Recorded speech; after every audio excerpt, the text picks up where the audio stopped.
ननकाना साहब government Guru Nanak college बराए ख़वातीन ननकाना साहब के नमा डॉक्टर निगत खुर्शीद प्रिंसिपल कॉलेज हाजा की सरबराही में गवर्नमेंट गुरु नानक कॉलेज बराए ख़वातीन ननकाना साहब तरक्की की आला मनाजिल तय कर रहा है। गुज़िश्ता रोज़ बोर्ड ऑफ इंटरमीडिएट के तहत होने वाले किरत और नात के मुकाबला जात में कॉलेज की तालिबा नाजिया नौरीन ने किरत में पहली पोजीशन लेकर 50,000 रुपये का चेक और उम्मे हबीबा ने नात के मुकाबले में 30,000 रुपये का चेक बोर्ड ऑफ इंटरमीडिएट की जानिब से वसूल किया।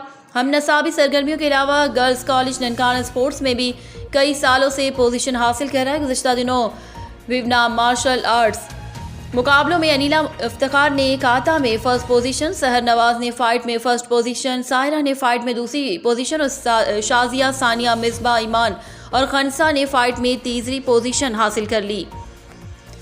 मजमूई तौर पर पाकिस्तान भर के इन मुकाबला जात में ननकाना ने तीसरी पोजीशन हासिल की। प्रिंसिपल डॉक्टर निगत खुर्शीद ने उन्हें शाबाश दी। तालबात ने खुशी का इजहार किया। तालबात और वालिदैन ने कहा कि प्रिंसिपल डॉक्टर निगत खुर्शीद की पोस्टिंग के बाद से कॉलेज के तालीमी नताज बेहतर हुए हैं।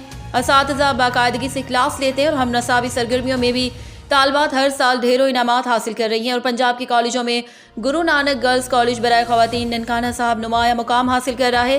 रिपोर्ट मलिक जाफर, ननकाना।